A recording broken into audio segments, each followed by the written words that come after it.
আসসালামু আলাইকুম দর্শক, শুভেচ্ছা নিন। আপনাদের সবাইকে স্বাগত জানাচ্ছি আমি কনক সারোয়ার। আজকের অনুষ্ঠানে দর্শক শিরোনাম দেখে বুঝতে পারছেন চলমান যে রাজনৈতিক পরিস্থিতি, সেই পরিস্থিতি নিয়ে আমরা কথা বলবো।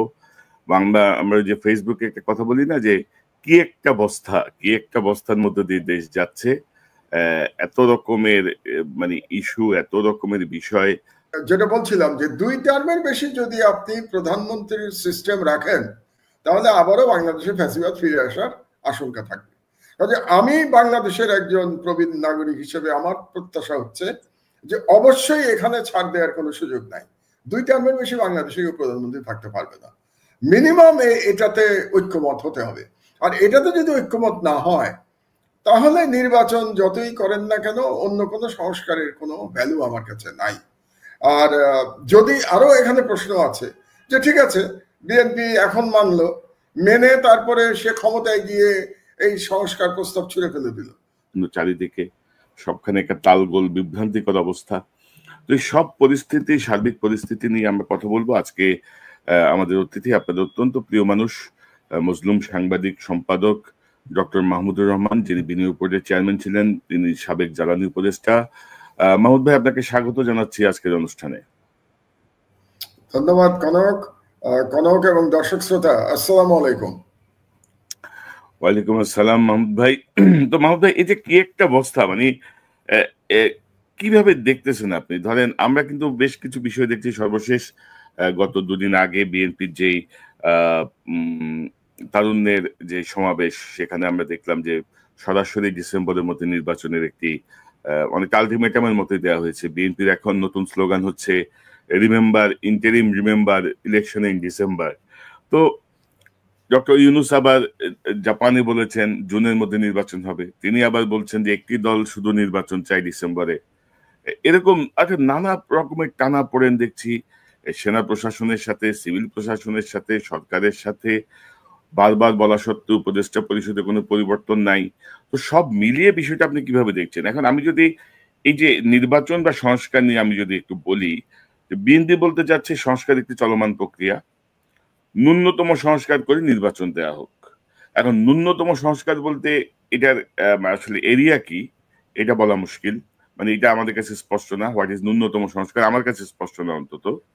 আবার ডক্টর ইউনূস বলছেন অল্প সংস্কার চাইলে ডিসেম্বর, বেশি সংস্কার চাইলে জুন। অর্থাৎ অল্প সংস্কার কোনটা আর বেশি সংস্কার কোনটা? অর্থাৎ সব মিলিয়ে আপনি কি মনে করতেছেন বর্তমান পরিস্থিতিটা? আপনার কাছ থেকে শুনি। আর আজকে দর্শক, আমরা আজকে যে শিরোনাম দিয়েছি বা যা কিছু, এই যে মাহমুদ ভাইয়ের গত 2 সপ্তাহের যে এডিটোরিয়াল, তার আলোকে আসলে আমরা তার কাছ থেকে একটু জানার জন্যই এই আজকের অনুষ্ঠানের আয়োজন। মাহমুদ ভাই। জি, বেশ লম্বা ভূমিকা দিলেন আপনি, প্রশ্ন অনেকগুলো। আমি এক কথায় যেটা বলতে চাই প্রথমেই, যে খুবই দুর্ভাগ্যজনক পরিস্থিতি। এরকমটা আমরা আশা করি নাই 10 মাসের মধ্যে। জুলাই বিপ্লবের পরে যে ঐক্য আমরা দেখেছিলাম ফ্যাসিবাদ বিরোধী ক্যাম্পে, সেই ঐক্য বিনষ্ট হয়ে গেছে। এটা দেশের জন্য খুবই অশনি সংকেত। এবং আপনি যে সংস্কারের কথা বললেন, আমার নিজস্ব একটা ব্যাখ্যা ছিল, ঠিক ব্যাখ্যা বলবো না, প্রত্যাশা ছিল যে 1 নম্বর সংস্কারে সবাই যেটা একমত হওয়ার কথা ছিল, যেটা 10 মাসে এখন পর্যন্ত একমত হতে পারি নাই আমরা, বা রাজনীতিবিদ এবং সরকার তারা একমত হন নাই, ব্যর্থ হয়েছেন। সেটা হলো যে আবার যেন কোনোদিন শেখ হাসিনার মতো কোনো ফ্যাসিস্ট শাসক বাংলাদেশে আবার আসতে না পারে রাষ্ট্র ক্ষমতায়, কিংবা রাষ্ট্র ক্ষমতায় এসে ফ্যাসিস্ট হয়ে উঠতে না পারে। এই সংস্কারটি অত্যন্ত গুরুত্বপূর্ণ ছিল। কিন্তু 10 মাস পরে এসেও আমরা এই মূল সংস্কারটির কোনো রোডম্যাপ এখন পর্যন্ত দেখতে পারি নাই।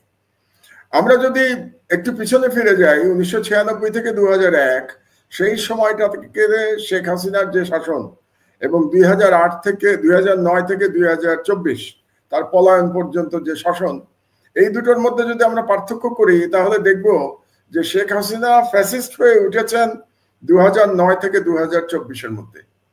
এবং আপনি যদি সেই সময় তার বডি ল্যাঙ্গুয়েজ খেয়াল করেন, তার বক্তৃতা দেওয়ার ভঙ্গি, এবং এই গত 15 বছর, তাহলে একটা বিরাট পার্থক্য দেখতে পাবেন।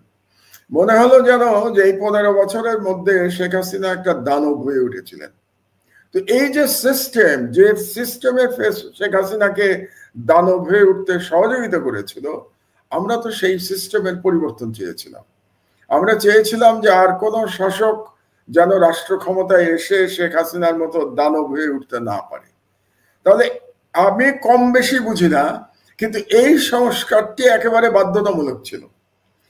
আরেকটি সংস্কার বাধ্যতামূলক ছিল, সেটা হচ্ছে জুডিশিয়ারির সংস্কার। কারণ আপনি যাই বলেন, বাংলাদেশের যে পরিস্থিতি 16 বছরে হয়েছিল, তার জন্য যদি শেখ হাসিনার বাইরে এক্সটার্নাল ভারতের বাইরে আমি যদি কাউকে দায় দিতে চাই, তাহলে আমি 1 নম্বরে জুডিশিয়ারিকে দায় দেব। এই জুডিশিয়ারির কারণেই শেখ হাসিনা দানব হয়ে উঠতে পেরেছিলেন। এবং এই জুডিশিয়ারির কারণেই আপনার নিশ্চয়ই মনে আছে যে বেআইনি ভাবে তত্ত্বাবধায়ক সরকার প্রথা বাতিল করে দেওয়া হয়েছিল, বেআইনি ভাবে নানা রকম বিধিনিষেধ আরোপ করা হয়েছিল ভিন্ন মতের উপরে। এমনকি এমন একটা অবস্থা ছিল যে তারেক রহমানের বক্তৃতা প্রচার করা যাবে না। আপনি নিজে জেলে গেছিলেন, যে কারণে এখন হয়তো বিএনপি ভুলে গেছে। বিএনপি আবার উপকার বেশ তাড়াতাড়ি ভুলে যায়, যে আপনি জেলে গেছিলেন কিন্তু তারেক রহমানের লাইভ বক্তৃতা প্রচার করার জন্য। এটা আমি একটু মনে করিয়ে দিলাম দর্শকদের। আপনি হয়তো নিজেরটা বলতে একটু কুণ্ঠিত হবেন, লজ্জাবোধ করবেন, এই জন্য আপনাকে আমি বলে দিলাম যে আপনি কেন জেলে গিয়েছিলেন।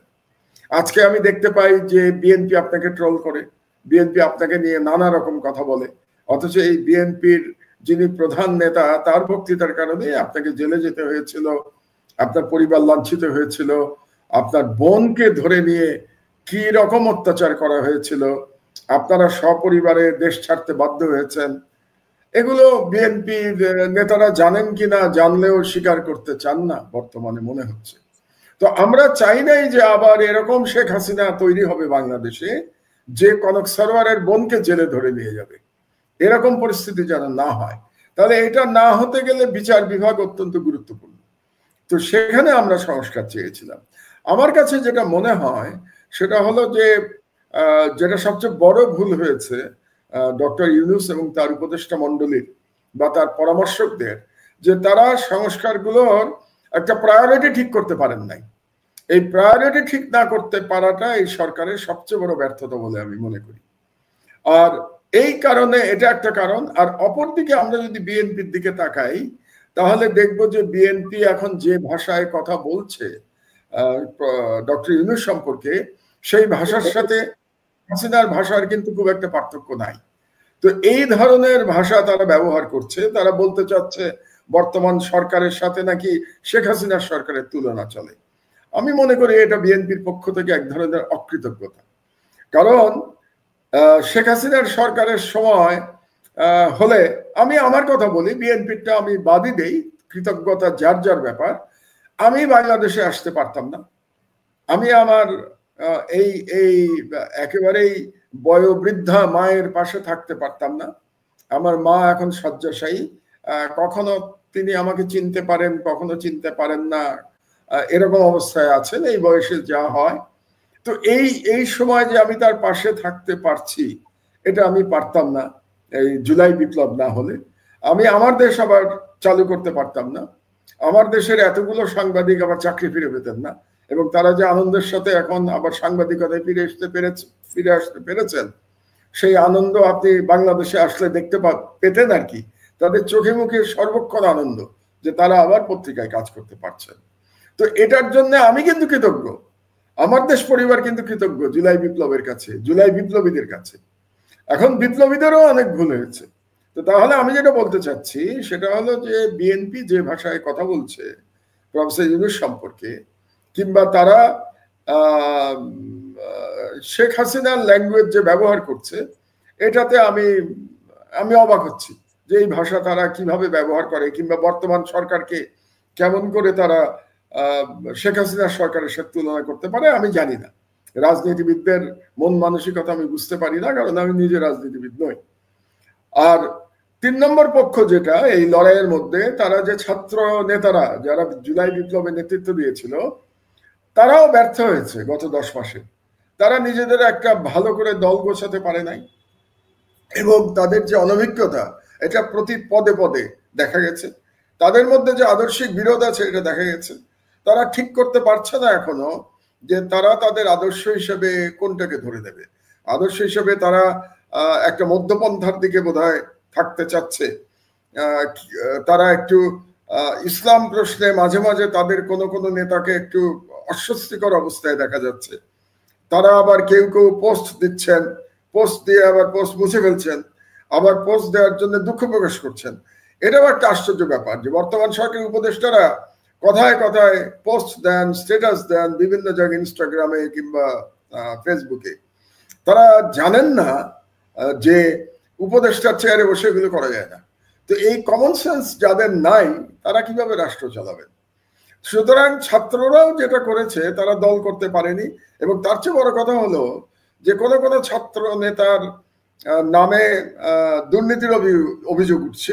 এটাও খুব দুর্ভাগ্যজনক। আপনি জানেন যে দুজন উপদেষ্টার সম্ভবত পিএসকে তাদের বিরুদ্ধে তদন্ত চলছে এবং তাদের বিদেশ যাওয়ার উপরে বিধিনিষেধ আরোপ করা হয়েছে দুদকের তরফ থেকে। তো সেটাও আমরা কিন্তু ভাবি নাই যে 10 মাসের মধ্যে এই সরকারের কোন উপদেষ্টার অথবা তার পিএস এর বিরুদ্ধে দুর্নীতির অভিযোগ উঠবে। তো সব মিলে আমি যেটা দেখতে পাচ্ছি যে একটা মুখোমুখি অবস্থানে দাঁড়িয়ে গেছে, এবং এমন মুখোমুখি অবস্থানে দাঁড়িয়ে গেছে যে আমি বাংলাদেশের ভবিষ্যৎ নিয়ে শঙ্কিত বোধ করছি। এবং আরো দুর্ভাগ্যজনক হচ্ছে যে জুলাই বিপ্লবের যে ঐক্যে ফাটল ধরার সুযোগে কিন্তু বাংলাদেশে যারা ফ্যাসিবাদের দোসর ছিল তারা মাঠে নেমে পড়েছে। আমি দেখলাম যে কিছু বামপন্থী দল আজকে বিবৃতি দিয়েছেন ইউনূসের বিরুদ্ধে এবং বলতে গেলে বিএনপির পক্ষে। এই বামপন্থী দলগুলো কিন্তু ফ্যাসিবাদের সহযোগী ছিল। আজকে জাতীয় পার্টি মাঠে নামার হুমকি দেয় যে আগামীকাল থেকে তারা মাঠে নামবে। এই জাতীয় পার্টি ফ্যাসিবাদের দোসর ছিল। তো এই ফ্যাসিবাদের দোসর এই বামপন্থী দলগুলো, সিপিবি এবং এই জাতীয় দল যারা সারাক্ষণ দালালি করেছে হাসিনার, এবং জাতীয় পার্টি, তারা নামার সাহস পাচ্ছে কারণ জুলাই বিপ্লবে ঐক্য আর নাই। আর একটা দুর্ভাগ্যজনক ব্যাপার হচ্ছে যে ভারত থেকে যে বয়ান দেয়া হচ্ছে নির্বাচনের ব্যাপারে, সেই বয়ান সাথে বিএনপির বয়ান এবং আমাদের সেনা প্রধানের বয়ান মিলে যাচ্ছে। এটা খুব দুর্ভাগ্যজনক। আমি জানি না ভারত এটা ইচ্ছা করে করছে কিনা, সেটা আমার জানা নাই। কারণ হচ্ছে যে নির্বাচন নিয়ে ভারত এক্স্যাক্টলি যা বলছে একই কথা বিএনপি, একই কথা বাংলাদেশের আর্মি চিফ বলছেন।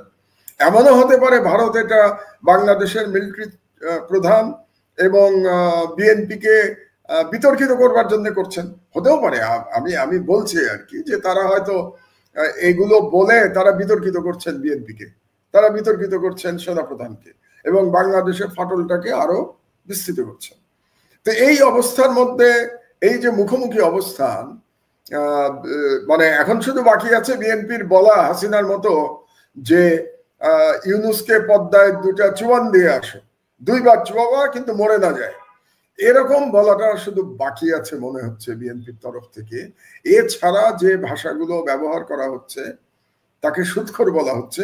আপনার মনে আছে নিশ্চয়ই যে শেখ হাসিনা তাকে সুৎখর করে গাল দিতেন, এবং মোটামুটি বয়ান খুব কাছাকাছি চলে গেছে আওয়ামী লীগ এবং বিএনপি।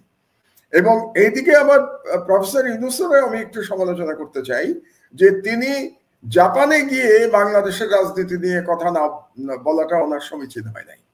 এবং তিনি যে বলেছেন একটি দল শুধু নির্বাচন চাচ্ছে, অন্যরা নির্বাচন চাচ্ছে না, এই বক্তব্যটা হয়তো তিনি বিরক্ত হয়ে বলেছেন, কিন্তু প্রধান উপদেষ্টা চেয়ারে বসে ওনার বিরক্তিটা পাবলিক করাটা সমীচীন হয় নাই।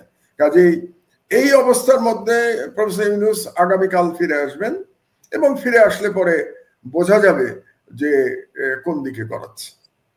তো মাহমুদ ভাই, ধরেন এখন যে গ্যাপটা, ধরেন বিএনপি বলছে ডিসেম্বরে নির্বাচন, সরকার বলছে জুনে নির্বাচন, ফারাক হচ্ছে কিন্তু 6 মাসের, ডিসেম্বর জুন। তো এই 6 মাসে কি মহাভারত অশুদ্ধ হবে? বা এই বিএনপির এই কেন এই 6 মাসের গ্যাপটা কেউ বিএনপি মানতে চাচ্ছে না, এটা একটা বিষয়। আরেকটা বিষয় হচ্ছে যেটা বারবার বিএনপি থেকে বা বিরোধী দলগুলো থেকে বলা হচ্ছে যে আপনি একটা রোডম্যাপ দেন। সরকার কিন্তু কোনো রোডম্যাপ দিচ্ছে না।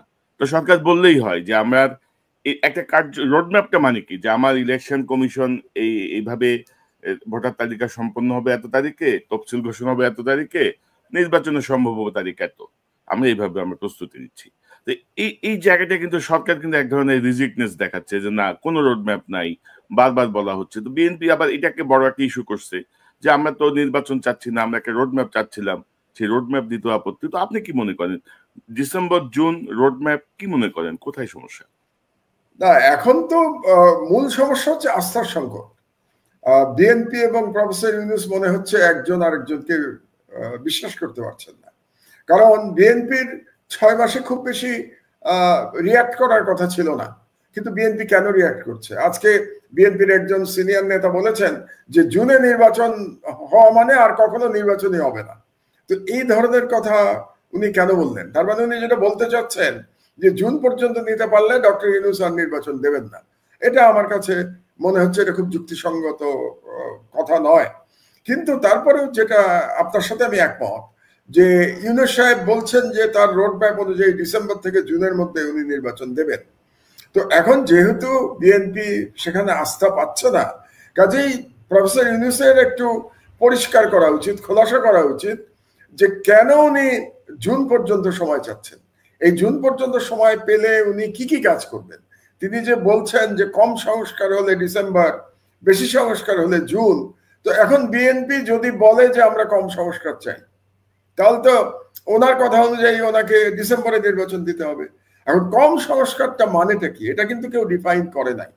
আর বেশি সংস্কার মানে কি, এটাও কেউ ডিফাইন করে নাই। এটা না ডিফাইন করা হয়েছে বিএনপির কাছ থেকে, না ডিফাইন করা হয়েছে সরকারের তরফ থেকে। আমি আবার যেটা জেনেছি এখন পর্যন্ত যে মূল যে সংস্কারের ব্যাপার, একটা ফান্ডামেন্টাল যে পরপর দুবার প্রধানমন্ত্রী, বেশি প্রধানমন্ত্রী থাকতে পারবে না, এটা কিন্তু বিএনপিও এক সময় প্রস্তাব করেছিল বলে আমার 31 দফার মধ্যে সম্ভবত এটাও একটা দফা আছে। তো এখন বিএনপি নাকি ওটা মানতে রাজি হচ্ছে না। তারা এখন নতুন থিওরি নিয়ে এসছে। তারা বলছে না, পরপর 3 বার হতে পারবে না, অর্থাৎ 2 বার হবে, তারপরে একবার গ্যাপ দিয়ে আবার 2 বার হতে পারবে, এরকম একটা থিওরি বিএনপি নিয়ে আসছে। অনেকটা রাশিয়ার পুটিনের মতো। পুটিন কিন্তু এরকম থিওরি দিয়ে দিয়েই পুটিন এখন পর্যন্ত লম্বা সময় ক্ষমতায় টিকে আছে। আর সরকার থেকে বলা হচ্ছে 2 বারের বেশি প্রধানমন্ত্রী হতে পারবে না। আমার ব্যক্তিগত ধারণা বাংলাদেশের অধিকাংশ জনগণ এটার পক্ষে থাকবেন যে 2 বারের বেশি প্রধানমন্ত্রী কেউ হতে পারবেন না। কারণ পরপর 3 বার প্রধানমন্ত্রী থেকে শেখ হাসিনা বাংলাদেশকে কোথায় নিয়ে গেছেন এটা আমরা দেখতে পেয়েছি। কাজেই ওই যে সিঁদুরে মেঘ দেখলেই ভয় পায় ঘর পোড়া গরু, এটা কথা আছে না? তো সেরকমই শেখ হাসিনাকে দেখে তো অবশ্যই বাংলাদেশের জনগণের মনে একটা ভয় আছে যে আবার একটা ফ্যাসিস্ট শাসক বাংলাদেশে চলে আসবে। কিন্তু ইউনূস সাহেবের যেটা সমস্যা হলো যে উনি এত রিজিড হয়ে আছেন, শুধু উনি বলে যাচ্ছেন ডিসেম্বর থেকে জুন, উনি ব্যাখ্যা করছেন না কেন জনগণকে যে কেন ওনার এই সময়টা দরকার, জুন হলে উনি কি কি কাজ করতে পারবেন, এবং এটা তো জনগণকে ওনার বোঝাতে হবে। এবং আমি মনে করি যে এখন পর্যন্ত সংস্কারের মূল সংস্কার যে কাজটা করছেন ডক্টর আলী রিয়াজ, এখন পর্যন্ত তাদের প্রোগ্রেস তো নাই বললেই চলে। এখন শুনছি যে আরেক রাউন্ড নাকি তারা আলোচনা করবেন, আলাপ আলোচনা করবেন দলগুলোর সাথে। তো সে এখন কবে আলাপ আলোচনা, এটা কত রাউন্ড হবে, এটা কি অনাদি অনন্তকাল চলবে, এটা কি ওপেন এন্ডেড, নাকি এটার একটা টাইম ফ্রেম আছে যে এর মধ্যে তারা আলাপ আলোচনা করে তারা একটা ঐক্যমতে পৌঁছাবেন? আর একটা প্রশ্ন আমার মাথায় আসে, যদি কোনো ঐক্যমত না হয় তাহলে কি হবে? যদি বিএনপি বলে যে না আমরা 2 বারের প্রধানমন্ত্রীতে আমরা রাজি না, তো আপনি বিএনপিকে ইগনোর করে কিভাবে সংস্কার করবেন? যদিও প্রফেসর ইউনূস জাপানে বলেছেন যে মাত্র একটি দল চাচ্ছে যে নির্বাচন ডিসেম্বরে হোক, কিন্তু সেই একটি দলটা কিন্তু বাংলাদেশের সব থেকে পাওয়ারফুল দল, বর্তমানে সব থেকে বড় দল। তো আপনি সব থেকে বড় দলকে ইগনোর করেও তো আগাতে পারবেন না, আপনি কাজ করতে পারবেন না। আবার এদিকেও প্রশ্ন আছে, যেমন বিএনপি থেকে বলা হয়েছিল, একজন নেতা বলেছিল যে আমরা চাই না প্রফেসর ইউনূস পদত্যাগ করুন, কিন্তু তিনি পদত্যাগ করলে জাতি বিকল্প বেছে নেবে, তার মানে পদত্যাগে তার আপত্তি নাই। কিন্তু তিনি যেটা বললেন, তিনি কি বুঝতে পেরেছেন তিনি কি বলেছেন? কারণ হচ্ছে যে ধরুন আমরা যদি হাইপোথেটিক্যালি ধরে নেই ইউনূস সাহেব পদত্যাগ করলেন, তাহলে কে হবেন প্রধান উপদেষ্টা? এ ব্যাপারে কি বাংলাদেশের যে দলগুলো তারা একমত হতে পারবে? জামাত, বিএনপি এবং এনসিপি, অন্য দলের কথা আমি বাদই দিলাম, এনসিপি যদিও দল হিসেবে খুব ছোট, কিন্তু যেহেতু তারা জুলাই বিপ্লবের নেতৃত্ব যারা দিয়েছে তারাই এই দলটা করেছে, তার একটা আলাদা আলাদা মূল্য আছে এই দলের। ভোটের মাঠে না হোক, কিন্তু পিপল পারসেপশনে এই দলের একটা মূল্য আছে। তো আপনি এই দলকে ইগনোর করতে পারবেন না। তাহলে পরবর্তী যিনি সরকার প্রধান হবেন তার ব্যাপারে আমি তো নিশ্চিত যে বিএনপি, জামাত এবং এনসিপি একমত হতে পারবে না। তো একমত না হলে তখন দেশের কি অবস্থা হবে? তাহলে আপনারা কি আবার একটা 111-2 এর দিকে আগাচ্ছেন? এবং 111-2 যদি বাংলাদেশে হয়, এটা কি বিএনপির জন্য খুব ভালো হবে? 111 এর অভিজ্ঞতা বিএনপির তো মনে থাকার কথা, এবং বিএনপি সব থেকে বেশি ক্ষতিগ্রস্ত হয়েছিল 111 সময়, সব থেকে বেশি অত্যাচারিত হয়েছিল। তো এই অবস্থায় তারা 111-2 এর দিকে যদি দেশকে ঠেলে দেয় বিএনপি, তাহলে এর ভবিষ্যৎ কনসিকুয়েন্স আমাদের সবাইকে ভোগ করতে হবে, তার সাথে বিএনপিও কেউ ভোগ করতে হবে। কাজে আমি যেটা বলতে চাই যে সবাই একটু দায়িত্বশীল হন, একটু দায়িত্বশীল আচরণ করুন। আপনারা কিন্তু আবার ভারতীয় সাম্রাজ্যবাদকে, ভারতীয় হেজেমনিকে বাংলাদেশে প্রবেশ করবার সুযোগ করে দিচ্ছেন। এবং আমি জানি না আপনি দেখেছেন কিনা, আজকে একটা খবর পেলাম আমরা যে চিকেন নেকের এখানে তারা নাকি রাফায়েল জেট নিয়ে এসছে। রাফায়েল জেট নিয়ে কাকে ভয় দেখাচ্ছে ইন্ডিয়া? রাফায়েল জেট নিয়ে তার চীনকে ভয় দেখাচ্ছে না, রাফায়েল জেট দিয়ে বাংলাদেশকে ভয় দেখাতে যাচ্ছে। যদিও রাফায়েল জেট নিয়ে তো ভয় পাওয়ার কিছু নাই, পাকিস্তানে তো রাফায়েল জেট আমরা দেখেছি যে রাফায়েল জেট কিভাবে ভূপাতিত হয়েছে পাকিস্তানে। কিন্তু আবার মনে রাখতে হবে, আপনি নিশ্চয়ই মনে আছে যে শেখ হাসিনাকে যখন বাংলাদেশ থেকে পালিয়ে গেল শেখ হাসিনা, ভারতের সহায়তা এবং বাংলাদেশের সেনাবাহিনীর লোকজন, বিমান বাহিনীর লোকজন তাদেরকে বিমানে করে দিল্লিতে দিয়ে আসলো ভারতের সাথে আলাপ আলোচনা ক্রমে। তখন ভারতীয় বর্ডার থেকে, সীমান্ত থেকে রাফায়েল জেট পাহারা দিয়ে নিয়ে গেছিল শেখ হাসিনাকে, বহনকারী বিমানটাকে পাহারা দিয়ে নিয়ে গেছিল। সুতরাং রাফায়েল জেট এনে ভারত তার মাসল দেখাচ্ছে বাংলাদেশকে। এবং এই যে মাসল দেখাচ্ছে, এটা কি আমাদের জন্য সম্মানের হচ্ছে? বিএনপির জন্য সম্মানের হচ্ছে? আমাদের সেনাবাহিনীর জন্য সম্মানের হচ্ছে? ইউনুসের জন্য তো হচ্ছে নাই। এবং এই মুহূর্তে ইউনুস যদি চলে যায়, তাহলে সব থেকে বেশি খুশি হবে ভারত, তাই না?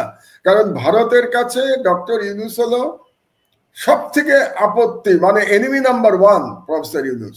কারণ গত 10 মাস ধরে ডক্টর ইউনুস যেভাবে ভারতের সমস্ত হুমকিকে মোকাবেলা করেছেন, এই ব্যাপারে তার প্রশংসা করতে হবে। আমি ডক্টর ইউনুসের সরকার পরিচালনার অনেক কিছু সমালোচনা করি। আমি একটু আগে দুর্নীতির কথা বললাম, এবং তিনি যে রোডম্যাপ দিচ্ছেন না, সংস্কারের ডিফাইন করছেন না, এটার সমালোচনা করলাম। তিনি জাপানে গিয়ে যে বাংলাদেশের অভ্যন্তরীণ রাজনীতির কথা বলেছেন, তার সমালোচনা করলাম। কিন্তু তার সঙ্গে আমি একটা প্রশংসা করতে চাই। আমি মনে করি বাংলাদেশের ইতিহাসে শহীদ প্রেসিডেন্ট জিয়াউর রহমানের পরে ভারতের হুমকি যদি কেউ সাকসেসফুলি মোকাবেলা করে থাকেন, তাহলে তিনি হচ্ছেন ডক্টর ইউনুস। তো এই প্রসঙ্গে আবার আমি স্মরণ করতে চাই যে আজকে কিন্তু শহীদ প্রেসিডেন্ট জিয়াউর রহমানের শাহাদাত বার্ষিকী। তার বিদেহী আত্মার প্রতি আমি শ্রদ্ধা জানাই। এবং আপনাকে অনেকবার বলেছি, আমি আমার বক্তৃতায় অনেকবার বলেছি যে বাংলাদেশে আমার আদর্শের রাজনীতিবিদের নাম হচ্ছে শহীদ প্রেসিডেন্ট জিয়াউর রহমান।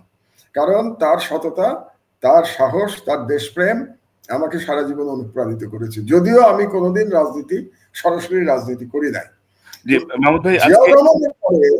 জিয়াউর রহমানের পরে আমি মনে করি ইউনুস সাহেবের মতো করে কেউ ভারতকে এত কনফিডেন্সের সাথে মোকাবেলা করেন নাই। এবং আমার বিবেচনায় এই গত 10 মাসে আসলে ইউনুস কি বলে, কূটনৈতিক ভাবে বা ইন্টারন্যাশনাল এরেনাতে ভারতকে পরাজিত করেছেন। এটা আমাদের জন্য খুব গর্বের কথা। তো আমি যেটা সবসময় বলার চেষ্টা করি, যার যেটা প্রাপ্য তাকে সেটা দেওয়া উচিত। কাজে আমার আহ্বান থাকবে সব রাজনীতিবিদদের প্রতি যে তারা যেন, রাজনীতিবিদ এবং সরকার উভয়ের প্রতি আমার আহ্বান থাকবে যে আপনারা দায়িত্বশীল আচরণ করুন। যে ভারতকে আমরা পরাজিত করতে পেরেছি আমাদের মহান জুলাই বিপ্লবের মাধ্যমে, আল্লাহর ওয়াস্তে সেই ভারতীয় সাম্রাজ্যবাদকে আপনারা আবার বাংলাদেশে ডেকে নিয়ে আসবেন না। জি, মাহমুদ ভাই, শহীদ রাষ্ট্রপতি জিয়াউর রহমানের এই মৃত্যুবার্ষিকীতে আমরা তার আত্মার মাগফিরাত কামনা করি। আমার আসলে এটা পয়েন্ট ছিল, আমরা শেষের দিকে এটা নিয়ে আলোচনা করতাম, একটা কম্পারেটিভ বিশ্লেষণের দিকে যাওয়ার ইচ্ছা ছিল। যাই হোক, প্রসঙ্গটা এসছে। আমি যে প্রসঙ্গটা আপনি বলছিলেন, যে ধরেন আমি যদি একটু দেখাই যে আমাদের, তাহলে প্রধান নির্বাহীর ক্ষমতার সাথে পার্লামেন্টের ক্ষমতার যদি একটা ব্যালেন্স না হয়, আপনি ফ্যাসিবাদের উত্থান আটকাতে পারবেন না। এবং আমরা দেখেছি যে এই ওয়েস্টমিনস্টার স্টাইলের যে ডেমোক্রেসি আমরা চর্চা করছি, এই স্টাইলের ডেমোক্রেসি শেখ হাসিনার মতো ফ্যাসিবাদ আমাদেরকে উপহার দিয়েছে। সুতরাং আমি বেশ কিছুদিন আগে, মাস দুয়েক আগে সম্ভবত, আমি রাওয়াতে একটা বক্তৃতা করেছিলাম বাংলাদেশের সংস্কারের উপরে, এবং সেখানে আমি বলেছিলাম বাংলাদেশে আমি মনে করি রাষ্ট্রপতি শাসিত সিস্টেমে ফিরে যাওয়া উচিত, এবং রাষ্ট্রপতি শাসিত সিস্টেমটা আমেরিকার মতো হওয়া উচিত, যেখানে প্রেসিডেন্ট 2 বার নির্বাচিত হবেন, 2 বারের বেশি হতে পারবেন না, এবং প্রেসিডেন্টের সাথে পার্লামেন্টের, ওদের দেশে যেটাকে কংগ্রেস বলে এবং সিনেট বলে, ওদের তো দ্বিকক্ষ বিশিষ্ট, আপনি জানেন, আপনি তো আছেনই ওই দেশে, কাজে আমি আপনাকে আর কি শেখাচ্ছি। তো যেহেতু ওখানে কংগ্রেস এবং সিনেট আছে, তো কংগ্রেস সিনেটের সাথে প্রেসিডেন্টের ক্ষমতার ভারসাম্য আছে।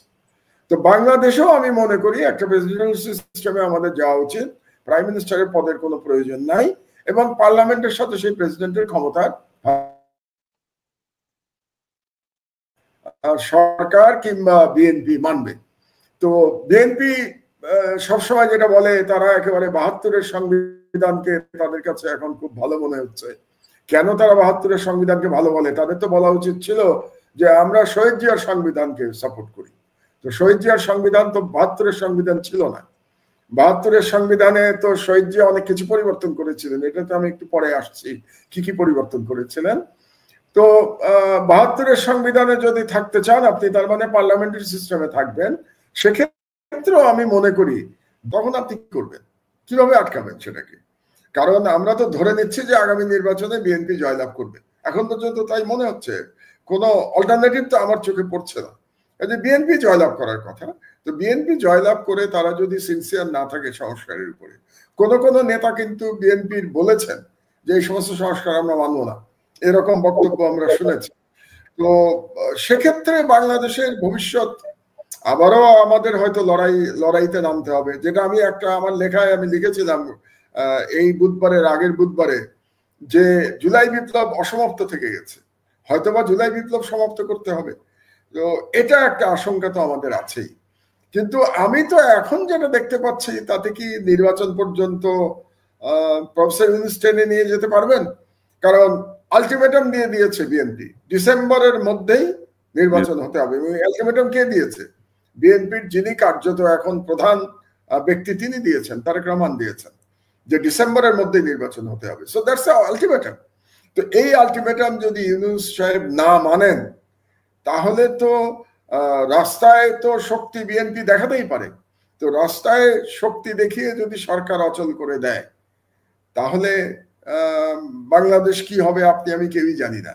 সুতরাং আমার মনে হচ্ছে যে আগামী অন্তত 2 মাস বাংলাদেশের জন্য খুব গুরুত্বপূর্ণ, খুবই অনিশ্চয়তা বিরাজ করছে, এবং এই 2 মাস পরে আমরা বুঝতে পারবো যে আসলে কি আমরা একটা গণতান্ত্রিক ট্রানজিশন হবে, নাকি আবার আমরা অনিশ্চয়তার মধ্যে যাব, আবার কেওস শুরু হবে। আরেকটি কথা আমি বলতে চাই, শহীদ জিয়ার প্রসঙ্গ যেহেতু এসছে আমাদের, এবং আমি বলছিলাম যে 72-এর সংবিধান আর শহীদ জিয়ার সংবিধানের মধ্যে পার্থক্যটা আমি একটু বলবো। 1 নম্বর হচ্ছে যে 72-এর সংবিধান বলে তো কিছু নাই, সংবিধান বলে তার এই সংবিধানকে শেখ মুজিবুর রহমানই ধ্বংস করে গেছিলেন, কারণ তিনি বাকশাল কায়েম করেছিলেন, একদলীয় রাষ্ট্র ব্যবস্থা। তো জিয়াউর রহমান সাহেব এসে আবার গণতন্ত্র ফিরিয়ে এনেছিলেন। তার থেকে একটা বড় ফান্ডামেন্টাল চেঞ্জ করেছিলেন জিয়াউর রহমান। তিনি আমাদের সংবিধানে বিসমিল্লাহির রহমানির রহিম নিয়ে এসেছিলেন। তিনি আমাদের সংবিধানে আল্লাহর প্রতি পূর্ণ আস্থা এবং ঈমান নিয়ে এসেছিলেন। এবং তিনি আরেকটি পরিবর্তন করেছিলেন, সংবিধানে তিনি লিখেছিলেন যে মুসলিম উম্মার সাথে সম্পর্ক উন্নত করাটা হবে আমাদের সংবিধানের ওয়ান অফ দ্য, মানে যেটাকে বলি আমরা নীতি, ওয়ান অফ দ্য ক্লজ ছিল এটা আমাদের নীতি। তাহলে এই যে বাংলাদেশে সংখ্যাগরিষ্ঠ জনগোষ্ঠী 90% জনগোষ্ঠীর যে ধর্মীয় চিন্তা চেতনা ঐতিহ্য, এটাকে তিনি ফিরিয়ে নিয়ে এসেছিলেন তার সংবিধানে, জিয়া রহমান সাহেব। তো এখন আমার কাছে খুব অবাক লাগে যখন আমি দেখতে পাই বিএনপির কোন নেতার বক্তব্যের মধ্যে আমি শেখ হাসিনার বয়ানের রিপিটেশন দেখতে পাই, এবং সেই বয়ানটা কি, যে বাংলাদেশে এক ধরনের সেকুলার কথাবার্তা দেখতে পাই তারা বলেন, এবং ইন্ডিয়ান বয়ানের সাথে মিলে যায় বিএনপির কোন নেতার বয়ান। তারা বাংলাদেশে আবার মৌলবাদের জুজুর কথা বলেন, বাংলাদেশে জঙ্গিবাদের কথা বলেন। তার মানেটা হলো যে সময়, মানে আওয়ামী লীগের সময় 16 বছরে যে ইসলাম বিদ্বেষের যে একটা পটভূমি ছিল এবং লড়াইটা ছিল মুসলমানদের বিরুদ্ধে, ভারতীয় যে লড়াইটা চাপিয়ে দিয়েছিল, দুর্ভাগ্যজনকভাবে যেই দল জিয়া রহমান সাহেব সৃষ্টি করেছিলেন, যেই দলের যিনি আমাদের সংবিধানে বিসমিল্লাহির রহমানির রহিম নিয়ে এসেছিলেন, সেই দল আজকে ভারতীয় ইসলাম বিদ্বেষী বয়ানের কথা বলছে। তো এটা একটা, আমি মনে করি এটা একটা মেরুকরণ হচ্ছে, নতুন ধরনের মেরুকরণের দিকে আমরা বোধহয় যাচ্ছি, এবং এই মেরুকরণ আমরা মিডিয়াতেও দেখতে পাচ্ছি, মানে বিএনপি সমর্থক মিডিয়াতেও আমরা এই ধরনের মেরুকরণ দেখতে পাচ্ছি।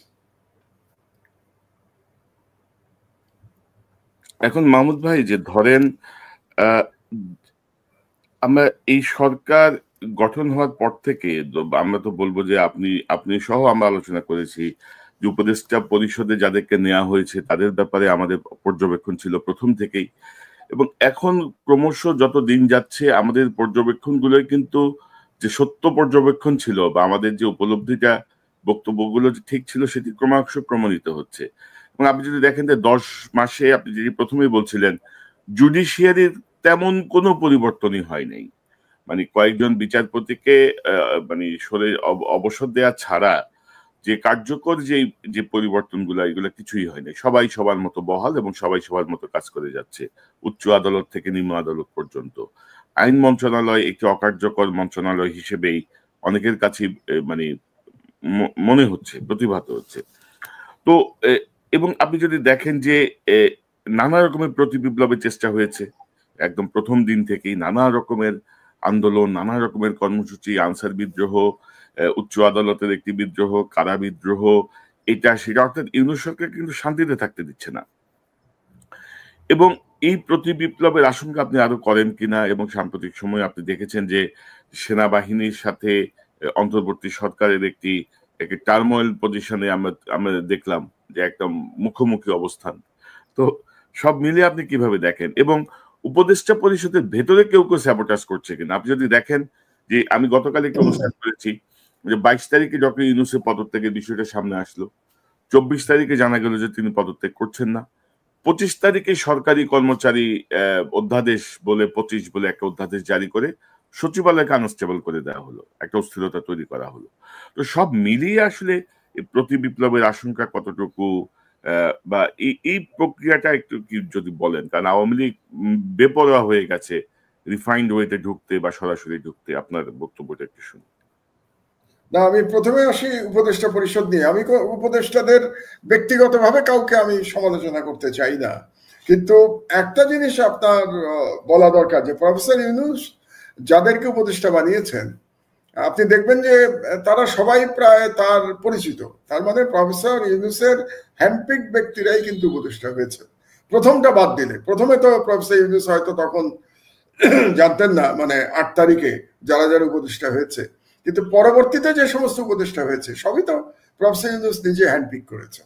এটাই আমাদের ধরে নিতে হবে। শুধু উপদেষ্টা কেন, উপদেষ্টা তো সেমি উপদেষ্টা, নানা রকম লোকজন এসছে এই সরকারে এবং তাদেরকে প্রফেসর ইউনূসই নিয়ে এসছে।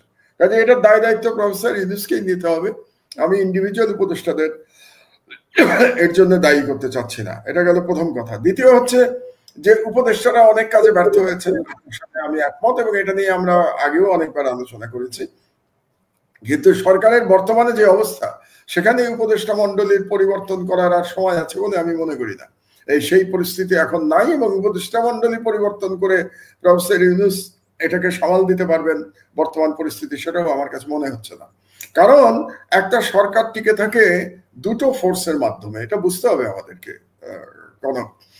প্রফেসর ইউনূস রাজনীতিবিদ নন, এই জন্য হয়তো তিনি ব্যাপারটা বুঝতে পারছেন না। একটা হলো যে স্ট্রিট পাওয়ার, মানে যে দলটি ক্ষমতায় আছে তার স্ট্রিট পাওয়ার আছে কিনা, আর দ্বিতীয়টা হলো যে মিলিটারি তাকে কতটা, মানে মিলিটারি তো একটা ইনস্টিটিউশন, বাংলাদেশে ইনস্টিটিউশন হিসেবে মিলিটারি তাকে কতটা সাপোর্ট করছে। তো এই মুহূর্তে আমরা যদি প্রফেসর ইউনূসের সরকারের দিকে তাকাই, প্রফেসর ইউনূস কিন্তু এই মুহূর্তেও বাংলাদেশের সব থেকে জনপ্রিয় ব্যক্তি। আমি আপনাকে নিশ্চিতভাবে বলে দিতে পারি, যদি প্রেসিডেন্সিয়াল ইলেকশন হয় এবং প্রফেসর ইউনূস যদি ইলেকশনে দাঁড়ান, আমি মোটামুটি নিশ্চিত যে তিনি ইলেকশনে জিতবেন। এটা ব্যক্তি ইউনূস, কিন্তু ইউনূস সাহেবের সরকার তো জনপ্রিয় না, তিনি ব্যক্তি হিসেবে জনপ্রিয়। এটা গেল একটা। আর দ্বিতীয় হচ্ছে যে প্রফেসর ইউনূসের কোনো স্ট্রিট পাওয়ার নাই। স্ট্রিট পাওয়ার বিএনপির হাতে, স্ট্রিট পাওয়ার জামাতের হাতে। আর উনি যেটা আশা করেছিলেন যে ছাত্রদের হাতে স্ট্রিট পাওয়ার থাকবে, সেটা এখন আর নাই। এই 10 মাসে ক্ষয়িষ্ণু হয়ে গেছে ছাত্ররা, বিভিন্ন কারণে হয়েছে। এটা নিয়ে আমি ডিটেলস আলোচনা করতে চাচ্ছি না, আমাদের শো অনেক লম্বা হয়ে যাবে এটা নিয়ে আলোচনা করতে। বাট বাস্তবতা হলো ছাত্রদের হাতে এখন আর কোনো স্ট্রিট পাওয়ার নাই। জামাতের আছে, বাট প্রধানত বিএনপির আছে। আর কার আছে? আওয়ামী লীগের আছে, যে আওয়ামী লীগ এখন পালিয়ে আছে। তো এখন যদি বিএনপি মাঠে নামে প্রফেসর ইউনূসের বিরুদ্ধে, তাহলে বিএনপির সাথে কিন্তু আওয়ামী লীগের নেতাকর্মীরাও মাঠে নেমে যাবে, এটা সম্পর্কে আপনি নিশ্চিন্ত থাকেন। এমনকি ভারত থেকে নির্দেশ চলে আসবে আওয়ামী লীগের প্রতি যে তোমরা ইউনূস বিরোধী আন্দোলনে মাঠে নাও। তার মানে পুরো স্ট্রিট পাওয়ারটা সরকারের বিরুদ্ধে চলে যাবে, ইউনূস সাহেবের বিরুদ্ধে চলে যাবে। ওদিকে সেনাবাহিনীর সাথেও তার দূরত্ব তৈরি হয়েছে। কি কারণে তৈরি হলো সেটা নিয়ে আমরা সেনা প্রধানের যে লাস্ট বক্তব্য নিয়ে অনেক বিতর্ক তৈরি হয়েছে, এটা নিয়ে হয়তো আমরা আলাদা আলোচনা করতে পারি এরপরে। তো সেনাবাহিনীর সাথে ওনার দূরত্ব তৈরি হয়েছে। তাহলে প্রফেসর ইউনূস সরকার টিকাবেন কি করে? তার নিজের ব্যক্তিগত জনপ্রিয়তা নিয়ে কোনো সন্দেহ নাই, কিন্তু যদি একসঙ্গে সেনাবাহিনী তাকে সমর্থন না করে, যদি স্ট্রিট পাওয়ার তার পক্ষে না থাকে, তাহলে কি তার পক্ষে রাষ্ট্র পরিচালনা সম্ভব? এটা আমার প্রশ্ন। আর আপনি যে বিচার বিভাগের কথা বললেন, আপনি সম্পূর্ণভাবে রাইট। বিচার বিভাগে কোনো পরিবর্তন হয় নাই, শুধুমাত্র আপিলেট বিভাগ চেঞ্জ হয়েছে, প্রধান বিচারপতি চেঞ্জ হয়েছেন এবং মাত্র কয়েকজন হাইকোর্টের বিচারপতি চেঞ্জ হয়েছেন। কিন্তু এই যে 15-16 বছরে বলতে গেলে বাংলাদেশের বিচার বিভাগ আওয়ামী বিচার বিভাগে পরিণত হয়েছিল, তার কোনো রিফর্মস কিন্তু এখন পর্যন্ত হয় নাই। তো সেই দিক দিয়ে এই সরকার এই 10 মাসে এটা করতে পারে নাই। তো এখন এই জন্য প্রফেসর ইউনূসের যেটা করা উচিত, আমি আমার আগে বক্তব্যে বলেছি যে তিনি তার প্রায়োরিটিটা ঠিক করে ফেলা উচিত ওনার। আমার মনে হয় প্রায়োরিটি ফিক্সিং এ এক ধরনের প্রবলেম ছিল। আর একটা আপনি খুব সঠিক কথা বলেছেন, যে পরিমাণ আন্দোলন ওনাকে মোকাবেলা করতে হয়েছে, সেই আন্দোলনের পরে উনি টিকে আছেন কি করে, আমি এটাই তো বুঝি না। আপনি কি জানেন কমসে কম 1000 খানেক ছোট বড় আন্দোলন ওনাকে মোকাবেলা করতে হয়েছে 10 মাসে, 1000 ছোট বড় মিলিয়ে। তার মধ্যে বড় আন্দোলন মোর দেন 300 আন্দোলন। তার মানে প্রতিদিন একটা করে নতুন ইস্যু নিয়ে মাঠে নেমেছে লোকে তার বিরুদ্ধে। এই সরকার তো টিকে থাকারই কথা না, টিকে আছে এটাও একটা আশ্চর্য। এবং সর্বশেষ এই কি বলে সচিবালয়ের কর্মচারীদের ব্যাপারে যেটা করা হয়েছে, এটাকে আমি কি বলবো, যদি কঠিন কথা বলি সরকার রাগ করবে, তারপরেও বলি আমার কাছে মনে হয়েছে ইটস এ স্টুপিডিটি। স্টুপিড ছাড়া কেউ এই অবস্থার মধ্যে, যেখানে প্রধান রাজনৈতিক দলের সাথে মুখোমুখি সম্পর্ক দাঁড়িয়ে আছে সরকার, যখন সেনাবাহিনীর সাথে দূরত্ব তৈরি হয়েছে বিভিন্ন কারণে, যার দোষই হোক না কেন, সেখানে আপনি আবার এই ধরনের একটা আইন নিয়ে আপনি যাচ্ছেন। তো আপনি কি স্টুপিড অথবা আপনি একেবারে শিশু, দুটোর একটা। আপনি কিছুই বুঝতে পারছেন না যে এটা কি অবস্থার মধ্যে আপনি পড়তে যাচ্ছেন। তো এটাকে কি বলবো, ইনএক্সপেরিয়েন্স গভর্নমেন্ট। ইউনূস সাহেবের পক্ষে একা সম্ভব হচ্ছে না। এবং ওনাকে যারা এই অ্যাডভাইস দিয়েছে এই ধরনের একটা অধ্যাদেশ করবার, তারা টাইমিং ইজ রং। আপনি এরকম অধ্যাদেশ দিলে আপনি এসেই করতেন যখন সারা দেশ আপনার সাথে ছিল, তখন করলেন না কেন? এটা কেন করেছেন আমি বুঝতে পারি উনি কেন করেছেন। কারণ ওনার নিশ্চয়ই ধারণা হয়েছে যে আমলাতন্ত্র ওনাকে সহযোগিতা করছে না, কাজে আমলাতন্ত্রকে উনি লাইনে আনার জন্য এরকম একটা আইন করতে যাচ্ছেন। তো আপনার তো উচিত ছিল 8 তারিখে ক্ষমতা নিয়েছেন, 9 তারিখে এরকম একটা আইন করে ফেলা। তখন যে জনসমর্থন আপনার ছিল এই আইন করে ফেলতে পারতেন, তখন আন্দোলন কেউ করতে পারতো না। এখন তো 10 মাসে তো ওই যে বলে না পদ্মা নদী দিয়ে তো অনেক পানি গড়িয়ে গেছে, তো আপনি তো এখন এটা নিয়ে করতে গেলে আর একটা আপনি ইস্যু তৈরি করলেন। মাহমুদ ভাই, একই ইস্যু হাসিনার আমলে 42 জন সচিব এখনো বহাল, ওই ব্যাপারে কোনো মাথা ব্যথা নাই। উনি চুক্তিভিত্তিক নিয়োগ দিচ্ছেন সব হাসিনার লোকজন। উনি আসেন হঠাৎ করে অধ্যাদেশ করে একটা বিশৃঙ্খল পরিবেশ তৈরি করার জন্য। তো এখন এই বুঝলে ভালো, না বুঝলে তো কিছু করার নেই আমাদের।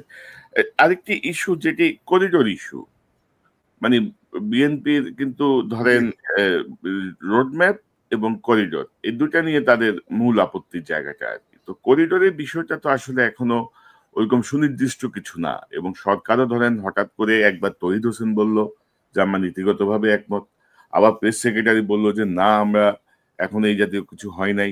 তো সব মিলিয়ে আপনি তো এগুলার ব্যাপারে আপনার অবজারভেশনটা কি, মানে করিডোর নিয়ে যে সংকট, এইটা কে তৈরি করেছে? এই করিডোরের প্রবলেম কে তৈরি করেছে? এই সরকার তৈরি করেছে, সরকার তৈরি করেছে।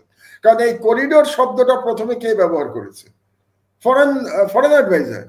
তিনি এক সংবাদ সম্মেলনে হঠাৎ করে করিডোর শব্দটা ব্যবহার করলেন, এবং পরে দেখা গেল যিনি এখন national security adviser doctor Khalilur Rahman, তিনি বললেন না এরকম কোনো সিদ্ধান্ত হয় নাই। তাহলে একজন উপদেষ্টা বলছেন করিডোরের কথা, আর একজন বলছেন এরকম কোনো সিদ্ধান্ত হয় নাই। প্রেস সেক্রেটারি শফিক সাহেব বলছেন এরকম কোনো সিদ্ধান্ত হয় নাই। তো আপনি ইস্যু তুলে দিচ্ছেন কেন? মানে এই ধরনের আবারও সেই স্টুপিড শব্দটাই তো ব্যবহার করতে হয়, তাই না? সরকারের থেকে এই ধরনের স্টুপিড আচরণ আপনারা কেমন করে করতে পারেন? আর করিডোর নিয়ে বিএনপির যে আপত্তি এখানে, মানে এবং সেনাবাহিনীর যে আপত্তি, এটা নিয়ে আমার আবার একটা বক্তব্য আছে। বক্তব্যটা হচ্ছে এই করিডোর নিয়ে বাংলাদেশে সব থেকে বেশি যদি কেউ প্রতিবাদ করে থাকে সেই ব্যক্তি কিন্তু আমি। ভারতের করিডোর নিয়ে আমার থেকে বেশি কেউ প্রতিবাদ বাংলাদেশে করে নাই। এখন নিজের মুখেই এটা বলতে হচ্ছে, কারণ আমি বলি না বাঙালি মুসলমান সবকিছু ভুলে যায়। এই ভারতকে করিডোর দেওয়ার প্রতিবাদে আমি ঢাকা থেকে 2টো লং মার্চ করেছিলাম। আমি ঢাকা থেকে একটা লং মার্চ করেছিলাম সিলেট পর্যন্ত। এটা অবশ্য করেছিলাম মেইনলি টিপাইমুখ বাঁধের বিরুদ্ধে, এবং ইলিয়াস আমার সাথে ছিল, ইলিয়াস আলী, যাকে পরে গুম করা হয়েছে এবং যা এখন পর্যন্ত আমরা জানি না তিনি কোথায়। তো ইলিয়াস আলীর সাথে আমি লং মার্চ করেছিলাম। আর একটা লং মার্চ আমি করেছিলাম ব্রাহ্মণবাড়িয়ার তিতাস নদী পর্যন্ত। কেন জানেন? ওই সময় তিতাস নদীর মধ্যে আড়াআড়ি বাঁধ দিয়ে নদীকে হত্যা করে নদীর প্রবাহ বন্ধ করে দিয়ে করিডোর দেওয়া হয়েছিল ভারতকে।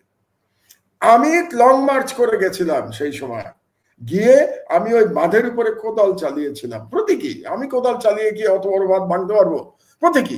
এবং আমার সামনে আমার সাথে সেই সময় ছিলেন, যতদূর মনে পড়ে, শওকত মাহমুদ ছিলেন সাংবাদিক, আমার সাথে ছিলেন গাজী ভাই ছিলেন, আল্লাহ তাকে বেহেশত নসিব করুক, মরহুম গাজী ভাই, উনি ছিলেন আমার সাথে। এবং আমার সাথে বোধহয় বর্তমানে বিএনপির অত্যন্ত শক্তিশালী বড় সিনিয়র নেতা ডক্টর জাহিদ ছিলেন বোধহয় আমার সাথে। তো আমরা সকলে মিলে লং মার্চ করে গেছিলাম। তো সেই সময় করিডোরের বিরুদ্ধে বিএনপির দল থেকে তো তেমন কোনো প্রতিবাদ উত্থাপিত হয় নাই আমরা যখন প্রতিবাদ করছিলাম, এবং সেনাবাহিনী থেকেও কিন্তু কোনো প্রতিবাদ উত্থাপিত হয় নাই। এই গত 16 বছর ধরে ভারতীয় সাম্রাজ্যবাদের বিরুদ্ধে আমরা সবসময় বলে গেছি। আপনার টকশোতে আমি কতবার বলেছি, কতবার ভারতীয় এই করিডোর নিয়ে আমরা কথা বলেছি। সেই সময় তো আমরা দেখি নাই সেনাবাহিনী থেকে কেউ টু শব্দ করেছেন, কেউ কিছু বলেন নাই। এবং তারা তখন কি বলতেন আপনার নিশ্চয় মনে আছে, যে একজন সেনা অফিসার আমাদের সাথে যোগ দিয়ে বলতেন যে তারা একটা ডিসিপ্লিন ফোর্স, যেহেতু তারা ডিসিপ্লিন ফোর্স এই জন্য সরকারের বিরুদ্ধে তারা কোনো কথা বলতে পারেন না। তো সেটা যদি সত্যি হয়ে থাকে যে সরকার ডিসিপ্লিন ফোর্স, এই যুক্তি যদি আমি মেনে নেই, তো এখন তারা কিভাবে কথা বলেন? এখনো তো তারা ডিসিপ্লিন ফোর্স নাকি? যেমন ধরেন সেনা প্রধানের যে বক্তব্য নিয়ে এত হইচই হলো, মানে প্রথমে তো একটা বক্তব্য তিনি রাওয়াতে দিয়েছিলেন, দ্বিতীয়টা দিলেন তিনি ক্যান্টনমেন্টের ভেতরে। ইট ওয়াজ এ প্রাইভেট মিটিং, তিনি কয়েকজন জেনারেলের সাথে কথা বলেছেন। তো প্রাইভেট মিটিং এর যে বক্তব্য, এটা সোশ্যাল মিডিয়ায় আসলো কিভাবে, এবং সোশ্যাল মিডিয়ায় কিভাবে আসলো? সারসংক্ষেপ মিনিটসের আকারে ছবি তুলে এটাকে পাঠিয়ে দেওয়া হলো সব মিডিয়াতে। কে পাঠালো এটা? সেনাবাহিনীর থেকে পাঠানো হয়েছে, ভিতর থেকে। তো এটাকে উনি আটকালেন না কেন সেনাপ্রধান, যে এটা গেল কি করে? এটা নিয়ে কি এখনো কোনো তদন্ত হয়েছে যে কেমন করে এটা বাইরে গেল? কারণ যেটা যুক্তি দেয়া যেতে পারে যে একজন সেনাপ্রধান তার কলিগদের সাথে তো কথা বলতেই পারেন। যেমন ধরেন আমার দেশ অফিসে আমি আমার কলিগদের সাথে আমি আলাদা মিটিং করতেই পারি, কয়েকজনের সাথে সিনিয়র জার্নালিস্টদের সাথে আমি করতেই পারি আমার আলাদা মিটিং। কিন্তু যখন আমার মিটিং এর সেই মিনিটস আমি বাইরে পাঠিয়ে দেব, সেখান থেকেই তো আপত্তিটা শুরু। তখন তো ডিসিপ্লিন ব্রেকডাউন হচ্ছে। তো আমার পয়েন্টটা হচ্ছে যে যারা আজকে করিডোর নিয়ে হইচই করছেন তারা তো এতদিন চুপ ছিলেন, এবং এখন দেখেন আমাদেরকে বলা হয়েছে সবসময় যে আমরা অতিমাত্রায় ভারত বিদ্বেষী, অতিমাত্রায় ইসলামিস্ট। এটা বলা হতো একসময় আওয়ামী লীগের বয়ানে বলা হতো। আওয়ামী লীগের যারা মিডিয়ার লোকজন, আওয়ামী লীগের যারা সোশ্যাল মিডিয়ায় কাজ করেন, তারা আমাদেরকে ইসলামিস্ট বলতেন। আমাকে ইসলামিস্ট বলে তারা, যদিও আমার দাড়ি নাই। এটা নিয়ে আবার মৌলভী সাহেবরা আবার রাগ করেন যে আপনি বুড়া হয়ে গেছেন, দাড়ি রাখেন না কেন, দাড়ি রাখেন না আবার ইসলামের কথা বলেন, এই ধরনের কমেন্টও আমি শুনতে পাই। তো যাই হোক, আমি আমার মতো করে লড়াই করি, এক একজন আরেকজন দাড়ি রেখে লড়াই করে, আমি দাড়ি ছাড়াই লড়াই করি। তো আমাদেরকে ইসলামিস্ট বলা হয়েছে সবসময়, এবং ভারত বিদ্বেষী বলা হয়েছে। সব থেকে ইন্টারেস্টিং ব্যাপার হচ্ছে যে আমার এই জীবনে যতদিন ধরে আমি রাজনীতি বুঝতে সক্ষম, ধরেন আর 2 মাস পরে আমার বয়স 72 বছর হবে। তো যদি আমি ধরে নেই যে 12 বছর বয়স থেকে আমি রাজনীতি কিছু কিছু বুঝি, তাহলে 60 বছর। এই 60 বছরের মধ্যে পাকিস্তান আমল গেছে। স্বাধীনতার পর থেকে, মানে 71 সাল থেকে, 71 সালের 16ই ডিসেম্বরের পর থেকে, বিজয় দিবস থেকে আজ পর্যন্ত বাংলাদেশের মানুষের মধ্যে এমন ভারত বিরোধী মনোভাব আমি কখনো দেখি নাই। আমি আপনাকে বলছি, কোনো এমন ভারত বিরোধী মনোভাব বাংলাদেশের অধিকাংশ জনগণের মধ্যে আমি আজ পর্যন্ত দেখি নাই স্বাধীনতার পর থেকে। এখন এরকম একটা সময়ে এই যারা ভারতের পক্ষে কথা বলার চেষ্টা করছেন, বা যারা ইচ্ছা করে ভারতপন্থী হিসেবে ট্যাগ নিতে চাচ্ছেন নিজেদের গায়ে, এবং যারা আমাদেরকে আবার ভারত বিদ্বেষী এবং ইসলামিস্ট বলতে চাচ্ছেন, তারা বোধহয় মানুষের পালস বুঝতে পারছেন না, যে মানুষের পালস পরিবর্তন হয়ে গেছে। মানুষের পালসটা বোঝা উচিত। কাজেই এই করিডোর নিয়ে এই যে বিতর্ক তৈরি করা, এটার জন্য সম্পূর্ণভাবে সরকার দায়ী। আবার এই করিডোরের এই বিতর্ক তৈরি করার পরে যারা এটা দিয়ে প্রতিক্রিয়া দেখিয়েছেন, দে আর নট অনেস্ট। অনেস্ট হলে তারা তাদের প্রতিক্রিয়া কনসিস্টেন্সি থাকতো। আমি একটা কথা সবাইকে বলি, বুঝলেন, রাজনীতিতে একটা কনসিস্টেন্সি থাকা উচিত। আমার যারা বক্তব্য শোনেন, আমি খুব বেশি দিন ধরে রাজনৈতিক বক্তব্য দেই না। আমি 11-এর সময় থেকে রাজনৈতিক বক্তব্য দেওয়া শুরু করেছি, অর্থাৎ 2007 সাল।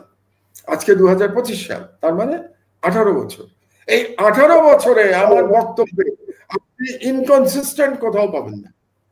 আমি 18 বছর আগে যে কথা বলেছি ভারত সম্পর্কে, বাংলাদেশের স্বাধীনতা সম্পর্কে, আজও আমি একই কথা বলি। তো আজকে যারা করিডোর নিয়ে চেঁচামেচি করছেন, তারা কি কনসিস্টেন্ট ছিলেন গত 15 বছর? আমার প্রশ্ন তাদের কাছে। যদি কনসিস্টেন্ট না থাকেন, তাহলে আজকে আপনি রাজনৈতিক উদ্দেশ্যে কিংবা আপনি অপরচুনিস্টিক কমেন্ট করছেন করিডোর নিয়ে। তো সুতরাং দুই পক্ষের, প্রথম পক্ষ সরকার স্টুপিড, যে তারা এই করিডোরের ব্যাপারটা নিয়ে একটা ধূম্রজাল তৈরি করেছে, এবং রাজনৈতিক দলের সাথে আলাপ আলোচনা করে নাই এই সম্পর্কে একটা চূড়ান্ত সিদ্ধান্ত নেওয়ার আগে। আর যারা সমালোচনা করছেন তারা অপরচুনিস্ট, তারা কনসিস্টেন্ট না, তারা রাজনৈতিক উদ্দেশ্যে সমালোচনা করছেন। কাজে এই দুই দলের মধ্যেই আমি অনেস্টির অভাব দেখতে পাচ্ছি। মহোদয়, আমরা অনুষ্ঠানের শেষ দিকে দুটি বিষয়তে আমরা অনুষ্ঠান শেষ করতে চাই। একটা হচ্ছে, ধরেন ইতিমধ্যে আপনি যেটি প্রথমেই বলছিলেন যে আমরা যারা ধরেন গত 15 বছর ধরে বা আরো বেশি সময় ধরে 9 সালের পর থেকেই ফ্যাসিবাদ যেন না আসে বা হাসিনার বিভিন্ন কাজের সমালোচনা করে ক্ষতিগ্রস্ত হয়েছে, আমরা যারা মুখর ছিলাম তারা কিন্তু এখন ক্রমশ আবার শত্রু হয়ে যাচ্ছে। যারা আওয়ামী লীগের লোকজন এখন বিএনপি ভাড়া করছে তাদের পক্ষে কথা বলার জন্য, আওয়ামী লীগের ফ্যাসিস্টদের পারপাস যারা সার্ভ করছে তারা এখন অতি বিএনপি হয়ে উঠতেছে, এবং আমরা এখন ক্রমাগত আক্রমণের শিকার হচ্ছি, ট্রলের শিকার হচ্ছি, যা ইচ্ছা তা এগুলো করতে থাকুক, অসুবিধা নেই। তো এটাতে কি বিএনপি লাভবান হবে আপনি মনে করেন? মানে আলটিমেটলি কি এভাবে কি বাংলাদেশের মানুষকে কি কনভিন্স করা সম্ভব হবে? মানুষ তো এখন অনেক সচেতন, নতুন ভোটারের না, মানে আমি বদল বলছি যে নতুন ভোটারই তো প্রায় 1 কোটির বেশি, নতুন মানে 7 কোটির বেশি নতুন ভোটার, না 4 কোটি বোধ হয়, 4 কোটি যারা ভোট দেয় নাই আজকে 5 কোটিও তাকে বিশাল নাম্বার মাহমুদ ভাই। তো সেই জায়গাটা, পাশাপাশি রাজনৈতিক সরকার বনাম অন্তর্বর্তীকালীন সরকার, সংস্কারের জন্য মানে অন্তর্বর্তীকালীন সরকারকে মানুষ বিশ্বাস করছে, সে বিশ্বাসটা কতটুকু রাজনৈতিক সরকারের উপর রাখা সম্ভব? বা এই আমি বলি আপনাকে, সে প্রথম কথা হলো যে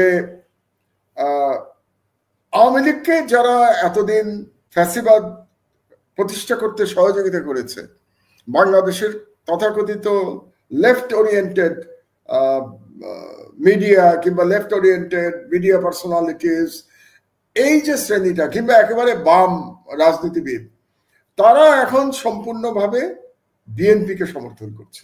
কারণটা কি জানেন? কারণ হচ্ছে যে বাংলাদেশের যে বাম রাজনীতি, এটা বাংলাদেশে পরাজিত হয়েছে কেন? কারণ তারা বাংলাদেশের সংখ্যাগরিষ্ঠ মানুষের আশা আকাঙ্ক্ষা ধারণ করতে পারে নাই।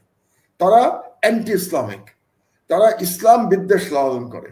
তো আপনি 90% মুসলমানের দেশে ইসলাম বিদ্বেষ লালন করে যদি রাজনীতি করেন, আপনি কিভাবে রাজনীতিতে সাকসেসফুল হবেন? তারা হতে পারে নাই। তাদেরকে টিকিয়ে রেখেছে কে? বাংলাদেশের বামপন্থী মিডিয়া। বাংলাদেশের অধিকাংশ মিডিয়া কিন্তু বামপন্থী অথবা ইসলাম বিদ্বেষী। আমি ইসলাম বিদ্বেষী বলি, আমি এদেরকে বামপন্থী বলি না, ইসলাম বিদ্বেষী বলি। তো বাংলাদেশের অধিকাংশ মিডিয়া ইসলাম বিদ্বেষী মিডিয়া এদেরকে নেতা বানিয়ে রেখেছে। ওই যে একটা আছে না, লার্জার দ্যান লাইফ, এদেরকে প্রত্যেককে লার্জার দ্যান লাইফ একটা প্রতীক তৈরি করেছে। এদের কারো পিছনে 10টা লোক নাই, কিন্তু তারা সবাই বড় বড় নেতা। এবং এই যে গ্রুপটা, এদের টিকে থাকার জন্য একটা বড় গাছের দরকার হয়, পরগাছার মতো। পরগাছা তো আপনি জানেন যে অরিজিনাল গাছ ছাড়া টিকতে পারে না, মাদার ট্রি ছাড়া টিকতে পারে না। এই রাজনীতিবিদরা হচ্ছে পরগাছা শ্রেণীর, তাদের একটা গাছ লাগে। এতদিন এই গাছটা ছিল আওয়ামী লীগ।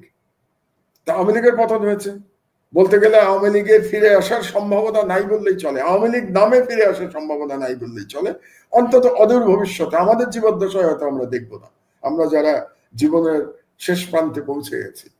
তো এখন তাদের কাছে সেই গাছ যেটার উপরে তারা সওয়ার হবে, সেটা বিএনপি। এবং আমি তাদেরকে অপরাধ দিচ্ছি না, তো তাদের তো টিকে থাকতে হবে রে ভাই। তো টিকে থাকতে হলে তাদের গাছ লাগবে। তো গাছ কোথায়? তারা কি জামাতের কাছে যাবে? যেতে পারবে না। তারা এনসিপিতে যাবে? যেতে পারে, চেষ্টা করতে পারে এনসিপিতে, কিন্তু মেইনলি তারা যাবে বিএনপিতে। এনসিপিতে কেন যাবে না এখন জানেন? কারণ এনসিপির সরকারে আসার কোনো সম্ভাবনা নাই। এনসিপি এখনো দল হিসেবেই দাঁড়াতে পারে নাই। তো তারা তো ওই গাছ বেছে নেবে না। তারা যে গাছ বেছে নেবে যেটা সরকারে আসবে, এবং কনভেনশনাল উইজডম হলো যে বিএনপি সরকারে আসবে। তো বিএনপি যেহেতু সরকারে আসবে, তারা বিএনপির উপর সওয়ার হয়েছে। এখন বিএনপি কেন তাদেরকে নিল, এটা বিএনপির বিবেচনা, এটা নিয়ে আমি কোনো কথা বলতে চাই না। এটা বিএনপি মনে করেছে, হয়তো এদেরকে বেশি প্রয়োজন তাদের। কেন মনে করেছে এটা বিএনপি নেতৃত্ব ভালো জানে, এই জন্য তারা গ্রহণ করেছে। কিন্তু সবচেয়ে যে ব্যাপারটা আপনি বললেন যে 5 কোটি ভোটার কাকে ভোট দেবে আপনি জানেন না, আপনার সাথে আমি একমত। কিন্তু এখানে আর একটা কথা আছে যে আমরা সত্যিই জানি না। কিন্তু আপনি বলেন অল্টারনেটিভ কোথায়? সুতরাং বিএনপি যদি এখন মনে করে যে আমাকে ভোট না দিয়ে তুমি কোথায় যাবা, তোমার অল্টারনেটিভ কোথায়? জামাত ইজ নট অল্টারনেটিভ। জামাত এখনো বাংলাদেশে অল্টারনেটিভ হয়ে উঠতে পারে নাই। জামাতের কিছু কিছু পকেটে তাদের জনপ্রিয়তা আছে। আমার ব্যক্তিগত ধারণা যে জামাত 30 থেকে 40টা সিট পেতে পারে আগামী নির্বাচনে। যদিও জামাতের নেতারা আমার সাথে যখন কথা হয় তারা তর্ক করেন যে তাদের ধারণা তারা এর থেকে অনেক বেশি পাবেন। তো আমি তাদেরকে বলেছি যে নির্বাচন হলে দেখা যাবে যে আপনারা কত সিট পান। আমার ব্যক্তিগত হিসাবে 30 থেকে 40 সিট পেতে পারে জামাত। তো এটা যদি জামাতের সমর্থকরা হয়তো শুনে আমার কাছ থেকে এটা তারা রাগ করবেন, করতে পারেন, এটা আমার নিজের পারসেপশন। সুতরাং জামাতে তো তারা যাবে না, ক্ষমতায় আসবে বিএনপি। তো বিএনপিতে গেছে, যেটা বলছিলাম আমি একটু বোধহয় খেই হারিয়ে ফেলেছি, যে তাহলে ভোট বিএনপি মনে করতে পারে যে আমি যাই রাজনীতি করি না কেন, ভোট আমাকে না দিয়ে, ধানের শীর্ষে না দিয়ে জনগণ কোথায় যাবে? তো সেখানে বিএনপির যেটা ভুল হতে পারে সেটা হলো যে গ্রামাঞ্চলে তাদের কথাটা কারেক্ট হলেও হতে পারে, গ্রামাঞ্চলে মার্কা দেখে মানুষ ভোট দেয়, তো গ্রামাঞ্চলে মার্কা দিকে ভোট দিলে ধানের শীর্ষেই দেওয়ার কথা। কিন্তু শহরে যেখানে শিক্ষিত মধ্যবিত্ত থাকে, যেখানে ইয়াং স্টুডেন্টরা থাকে, আপনি যে 5 কোটি ভোটারের কথা বললেন তার মধ্যে একটা স্টুডেন্ট একটা বড় গ্রুপ, তারা কোথায় ভোট দেবে এটা আমরা এখনো জানি না। কিন্তু যদি অল্টারনেটিভ না থাকে তখন তারা বলতে পারে হয়তো যে আমি বিএনপিকে দেব না, অল্টারনেটিভ যেই থাকে আমি তাকে ভোট দিব।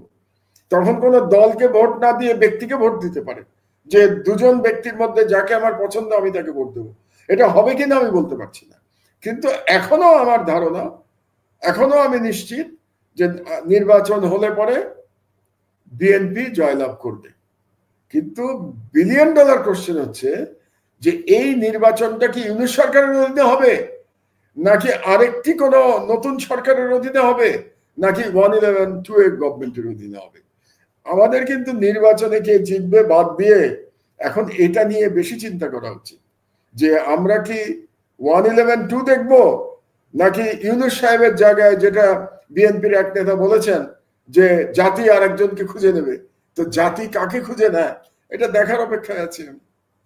এবং মাহমুদ ভাই, আমরা বামপন্থী ঘরানার রাজনীতিবিদদের কথা বলছি বা বিভিন্ন জায়গার কথা বলছি, গত 10 মাসে মিডিয়ায় যে সংস্কারটা দরকার ছিল তারা কিন্তু খুব সুকৌশলে মাথাচাড়া দিচ্ছে, এবং খুব সুকৌশলে তারা কিন্তু মানুষকে পয়জন দিচ্ছে, কিন্তু স্লো পয়জন করে আস্তে আস্তে কিন্তু তারা অন্য খেলা খেলছে। আপনি বাংলাদেশে আছেন, মিডিয়ার চেঞ্জটাও খুব ইন্টারেস্টিং। মিডিয়াও যদি আমি দেখি, মেইনস্ট্রিম মিডিয়া এবং সোশ্যাল মিডিয়া, সেখানেও কিন্তু আমরা দেখবো যে এতদিন যারা আওয়ামী লীগের সমর্থক ছিল তারা কিন্তু এখন বিএনপি কে বেছে নিয়েছে, এবং বিএনপি কে বেছে নেওয়ার কারণটা আপনাদের বুঝতে হয়। বিএনপি কে বেছে নিয়েছে তারা কেন? বেসিক্যালি এই মিডিয়া ভারত দ্বারা নিয়ন্ত্রিত। তো ভারতের কাছে এখন 1 নম্বর শত্রু কে? কোন 1 নম্বর শত্রু হচ্ছে প্রফেসর ইউনূস। তো প্রফেসর ইউনূস যদি শত্রু হয়ে থাকে তাহলে এবং এবং যাদেরকে প্রো ইসলামিক ট্যাগ দেওয়া হয় তারাই তো ভারতের শত্রু। সুতরাং এই মিডিয়া এই ইউনূস এবং প্রো ইসলামিক ট্যাগের মধ্যে যারা আছে তার বাইরে তারা মনে করছে বিএনপি কে তারা লেফটের দিকে নিয়ে আসতে পারবে। এই কারণে এই মিডিয়াগুলো এখন বিএনপি কে সাপোর্ট দিচ্ছে। কেন? যেই মিডিয়াতে এতদিন ধরে, আমি শুধু একটা কথা বলতে চাই কনক, আমি নিজেরটা বলি, আপনার দুঃখ কষ্ট তো আমি জানি কনক, এবং বহুবার আমরা আলোচনা করেছি। বিশেষত আপনার বোন যখন জেলে ছিল তখন আমি সারাক্ষণ চিন্তা করতাম যে একজন মহিলা কিভাবে এই জেলের পরিবেশে থাকতে পারে, এবং বিনা অপরাধে, আপনার অপরাধে আপনার বোনকে এরকম নির্যাতন। তো আমি 2018-র কথা মনে হয় আমার প্রায়, বুঝলেন, কুষ্টিয়াতে যখন আমার উপরে অ্যাটাক হলো, তো 2018 মানে আজ থেকে 7 বছর আগে। তো আজ থেকে 7 বছর আগে আমার বয়স কত ছিল? 65 বছর। তো 65 বছরে আহত হওয়ার পরে আমি কুষ্টিয়াতে কি বলেছিলাম? যে ঠিক আছে, আমার ধর্ম বিশ্বাস এবং আমার দেশের জন্য না হয় আমি জীবনই দিলাম। এটা আমি বলেছিলাম 2018 সালে। এটা তখনকার ওই ভাইরাল হওয়া ভিডিও দেখলেও আপনারা দেখতে পাবেন। তো এখন তো ভাই আরো 7 বছর বয়স বেড়েছে, তো মৃত্যু তো এমনি নর্মাল মৃত্যু তো আরো কাছে চলে এসছে, তাই না? তো 65 বছর বয়সে যদি মরার জন্য প্রস্তুত থাকতে পারি, তো 72-এ তো আরো বেশি প্রস্তুত হয়ে গেছি কনক। কাজেই কে ক্ষমতায় আসলো না আসলো তাতে আমার কিছু যায় আসে না। আমি যেটা বিশ্বাস করি, আমার বিশ্বাসটা আমি বলে যাবো। হ্যাঁ, আমার ভুল হতে পারে, নিশ্চয়ই। আমার সব ব্যাখ্যা কি কারেক্ট? অবশ্যই না, আমি তো মানুষ, আমার ভুল হয়। ভুল হলে আপনি দেখিয়ে দেবেন, এবং সকল ভুল আমি মেনে নেব, ওইটা মানার মতো মানসিকতা আমার আছে। কিন্তু আমার আদর্শ থেকে আমি সরবো না। এই জন্য আবারও রিপিট করি, 18 বছর ধরে আমি যা বলেছি, আমি আমার বক্তব্যে, আমার রাজনীতিতে আমি কনসিস্টেন্সি বজায় রেখেছি। আজকে যদি কোনো বৃহৎ দল তাদের রাজনৈতিক ডিরেকশন চেঞ্জ করতে চায়, সেটা তাদের ইচ্ছা, এখানে তো আমার বলার কিছু নাই। কিন্তু আমার রাজনৈতিক অবস্থানের কোনো পরিবর্তন হবে না।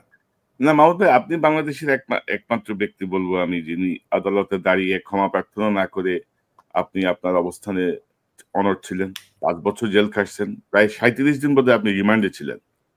39 দিন। 39 দিন আপনি 39 দিন 39 দিন আপনি রিমান্ডে। পুলিশ রিমান্ডে ছিলেন, 5 বছর জেল খেটেছেন, আপনি আপোস করেন নাই। এবং এই আপোসটা তো আপনার ব্যক্তি স্বার্থে না, কিন্তু আপনার ব্যক্তির এটাতে কোনো লাভবান বা হওয়ার কিছু হয়নি। তো যা করেছেন সার্বিকভাবে বাংলাদেশের জন্যই করেছেন, এবং মানুষ কিন্তু এটা স্মরণ করে, মানুষ এটা মানুষের ভালোবাসার জায়গাটাই, সাধারণ মানুষের ভালোবাসার একটা জায়গাটা। বলি আপনাকে, আরেকটা বলি, অ্যাজ এ প্রফেশনাল, আপনি সাংবাদিক, আমিও আজকে 18 বছর হয়ে গেল, আমারও তো সংবাদ মাধ্যমে 18 বছর হয়ে গেল না? তো কাজেই আপনারা আমাকে সম্পাদক মানতে চান আর না চান, 18 বছর কাটিয়ে দিয়েছি তো আমি পত্রিকায়, তাই না? তো এবং পত্রিকা আলহামদুলিল্লাহ 5 মাসের মধ্যে বাংলাদেশের সব থেকে জনপ্রিয় পত্রিকা হয়ে গেছে এই মুহূর্তে। তো সেটাও তো আমার মতো লোক যদি করতে পেরে থাকে, তাহলে তো আমি বুঝি মিডিয়া, না বুঝলে আমার দেশ কেন পপুলার হয়, তাই না? বারে বারে পপুলার কেন হয় আমি দায়িত্ব নিলে আমার দেশ? তো আজকে আমার পত্রিকায়, আজকে যেহেতু শহীদ জিয়ার মৃত্যু দিবস, আপনি জানেন না, আজকে আমার পত্রিকায় 4 পাতা জুড়ে আমরা বিশেষ পত্র বের করেছি শহীদ জিয়া। কেন করেছি? আমরা তো বিএনপির পন্থী নই, বিএনপির পত্রিকা তো না আমার দেশ, তাই না? আমার দেশ তো একদম ইন্ডিপেন্ডেন্ট পত্রিকা। বরং বিএনপি মনে করে, বিএনপির অনেক নেতা মনে করে যে আমার দেশ বিএনপির শত্রুপক্ষের পত্রিকা। তো সেই পত্রিকায় আজকে শহীদ জিয়ার 4 পাতার, আমি শিওর আজকে শহীদ জিয়ার 4 পাতা ক্রোড়পত্র আমার দেশ ছাড়া অন্য কোনো পত্রিকায় ছাপা হয়নি। না, করেনি। তার মানে হচ্ছে আমি যে কনসিস্টেন্সি কথাটা আমি ইউজ করেছি, কোন তার মানে আমি যে বক্তব্য 18 বছর ধরে দিয়ে এসছি, আজ পর্যন্ত আমি সেখানে অনড় আছি। জিয়াউর রহমানকে যতটা শ্রদ্ধা জানানোর দরকার, অতটা শ্রদ্ধা আমি আজকেও জানিয়ে যাচ্ছি। কারণ আমার রাজনীতি পরিবর্তন হয় নাই, কিন্তু শহীদ জিয়ার হাতে গড়া দলের কোন কোন মানুষের রাজনীতির হয়তো পরিবর্তন হয়ে গেছে। সেটা তো আপনার আমার করার কিছু নাই। তারা তাদের রাজনীতি পরিবর্তন করতেই পারে, যে কোনো কারণে করতে পারে, এটা তাদের স্বাধীনতা আছে। আমি কিন্তু আমার আদর্শ ধরে আছি এবং আশা করি ইনশাআল্লাহ মৃত্যু পর্যন্ত এই আদর্শই ধরে থাকবো, যারাই আসুক না কেন ক্ষমতায়। কামাল ভাই, আমি আপনার সাথে একমত। আর আমার আরেকটা বিষয় যেটা মনে হয় যে 2001-এর একে তো বিএনপি সর্বশেষ ক্ষমতায় ছিল, 2001 আর 2025-এর মধ্যে যে যে মানুষের মনস্তাত্ত্বিক যে মানে যে পরিবর্তন বা প্রযুক্তির যে উন্নয়ন বা ডিজিটাল যেই মানে সমাজ এখন, এই জায়গাটা বোধহয় বিএনপির কোনো নেতা ধরতে পারছেন না আর কি। তারা এখনো এখন ধরছে কিছু না, আগে হয়তো পারে নাই, কিন্তু এখন খেয়াল করেন আপনি যে বিএনপি বুঝতে পারছে যে সোশ্যাল মিডিয়ার কত পাওয়ার। কারণ বেশ কিছুদিন ধরে আমি লক্ষ্য করছি, মাসখানেক ধরে একটা বিরাট গ্রুপ কিন্তু নেমেছে বিএনপির পক্ষে, যারা আগে বিএনপির পক্ষে ছিল না, যারা আগে বিএনপির সমালোচনা করত, তারাই আজকাল কিন্তু সোশ্যাল মিডিয়াতে কন্টেন্টে বিএনপির সমর্থন করছে। তো তার মানে কি? তার মানে বিএনপি একটা অর্গানাইজড হয়েছে। It's good, I congratulate them যে তারা সোশ্যাল মিডিয়ার পাওয়ারটা বুঝতে পেরেছে, পেরে এতগুলো লোককে তারা মাঠে নামিয়েছে। এখন মাঠে নামিয়ে জনগণ তাদেরকে অ্যাকসেপ্ট করবে কিনা আমি জানি না, কিন্তু তারা পাওয়ারটা বুঝতে পেরেছে সোশ্যাল মিডিয়ার। আমি এটাই বলতে চাচ্ছি। যারা একসময় আওয়ামী ন্যারেটিভ প্রচার করছে, ফ্যাসিবাদের পক্ষে ছিল, তারা যদি এখন বিএনপি ন্যারেটিভ বা বিএনপির পক্ষে যায়, এটা আসলে জনগণ কতটুকু অ্যাকসেপ্ট করবে সেটাও বোধহয় বিএনপির ভাবা উচিত। ডক্টর মাহমুদুর রহমান, আপনাকে অসংখ্য ধন্যবাদ। আপনার কাছ থেকে অনেক কিছু শুনলাম, বিশ্লেষণগুলো নিশ্চয়ই আমাদের দর্শকদের যে জটিল পরিস্থিতি আর কি, যে একটা পেঁচানো তালগোল পাকানো পরিস্থিতিতে অনেক কিছু স্পষ্ট করবে। নিশ্চয়ই মহোদয়, আমরা নিকট ভবিষ্যতে আবার আপনাকে পাবো। আপনি ভালো থাকবেন। আপনাকে অসংখ্য ধন্যবাদ। ইনশাআল্লাহ। দর্শক, এতক্ষণ যারা অনুষ্ঠান শুনলেন, নিশ্চয়ই আপনি আলোচনা মর্মার্থ উপলব্ধি করতে সক্ষম হবেন। একটি তালগোল পাকানো একটি অদ্ভুত একটি অবস্থা যাচ্ছে। আমরা জানি না ডক্টর ইউনূস জাপান থেকে ফিরে আসার পরে কি পদক্ষেপে যাবেন।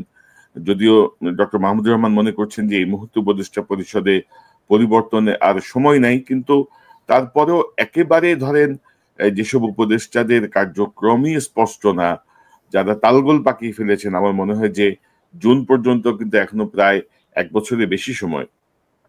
তো সে প্রস্তুতিকে মাথায় রেখে নিশ্চয়ই উপদেষ্টা পরিষদে যোগ্য লোকজন নেওয়া উচিত, যারা ভেতরে বসে স্যাবোটাজ করছেন, যারা সরকারকে বিব্রত করছেন, যারা হাসিনার ফ্যাসিবাদের সঙ্গে যুক্ত ছিলেন বা 111-এর সঙ্গে যুক্ত ছিলেন, এদেরকে ডক্টর ইউনূসের এই সরকার থেকে বের করে একটি নতুন রিশাফল করে একটি নতুন যাত্রা শুরু করা উচিত, যেন আগামী জুনের মধ্যে উনি সাকসেসফুলি এই ওনার যে পরিকল্পনা সেটিকে বাস্তবায়ন করতে পারেন।